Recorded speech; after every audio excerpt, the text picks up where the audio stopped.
Seeing as everyone loves BMW electric cars so much and they're the hot topic right now, or not, I thought I'd show you what the new BMW i5 wagon looks like. Now, as you guys know, I'm not really a big fan of BMW electric cars, but this is one I actually would consider if it was priced reasonably. That's a big if. Hello, my friends. Welcome to the channel. It's great to see you. Thank you for tuning in. My name is Sam Evans. I'm the Electric Viking. Welcome to the new subscribers. Great to have you. Welcome back, everyone else.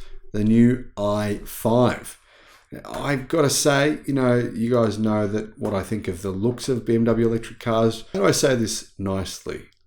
Ugly. Yeah.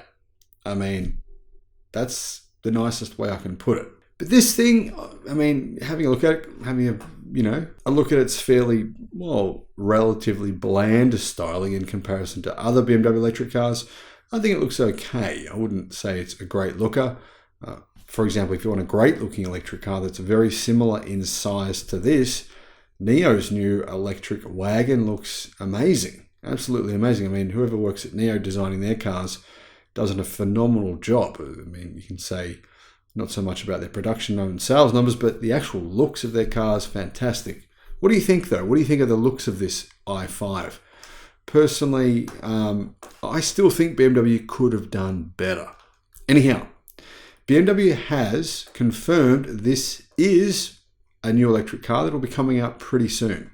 These are the spy shots of the car, and you can see it does have a couple of cues from the 5 Series wagon as well. While the i5 Touring does remain partially camouflaged in these shots, it doesn't at all at the front. Strangely, it does the back, but not at the front.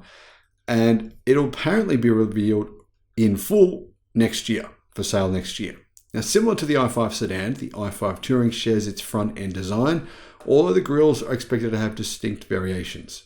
The rear of the wagon, where key details like taillights and the fascia are located, remains concealed. BMW has taken measures to cover the front fender badges, potentially hiding trim level information from people who are curious or just trying to arouse our suspicion, make us question why they've done this. Don't know. Drawing obvious insights from the i5 sedan, we can expect the i5 Touring to feature similar powertrain options. The i5 eDrive 40 has a rear-mounted motor producing 335 horsepower and 295 pound-feet of torque, with an overboost function that increases torque to 317 pound-feet. Acceleration is modest for an EV, 5.7 seconds from 0 to 62 miles an hour or 0 to 100, and has a top speed of 120 miles an hour. If you want more power, you can get it if you're willing to pay, and pay you will be. The hotter i5 M60 model has 2 electric motors delivering a combined power output of 590 horsepower and 605 pound-feet of torque.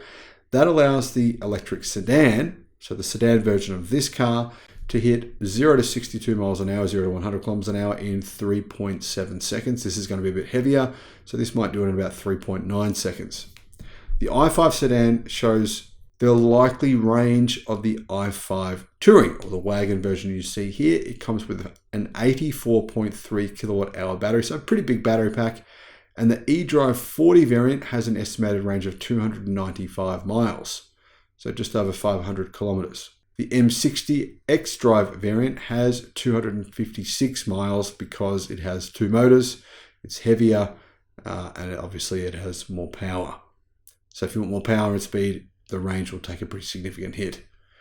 Given the additional weight, though, of the wagon version, the Touring figures may be shorter, so maybe 5% less than those figures I've just quoted. BMW plans to launch the i5 Touring alongside its non-electric counterpart. So unfortunately, this is not a ground-up EV, sort of isn't. It shares to some degree a platform with an internal combustion engine vehicle, which is the reason why it'll be a bit heavier than cars that are built as ground-up electric cars. A little bit compromised. I don't think it'll have a transmission tunnel like some of the BMW Mercedes EVs had in the past, which is bizarre because they didn't have a transmission, but it still will be a little bit compromised in that sense, to be fair. Now, apparently this car is coming to the United States. the M5 Touring, or the electric M5, the electric dual motor Touring, apparently will come to the US sometime in 2024. And BMW enthusiasts are getting pretty excited about these cars, apparently. Now, some enthusiasts are not happy. Some of them say EVs suck and BMW shouldn't be focusing on them. They shouldn't be making them. They should be focusing on internal combustion, because that's the future. That's what they say. I've seen this a lot, by the way. A lot of BMW fans are, very old school. They like the old school. They want to stick with the old school. What do you think?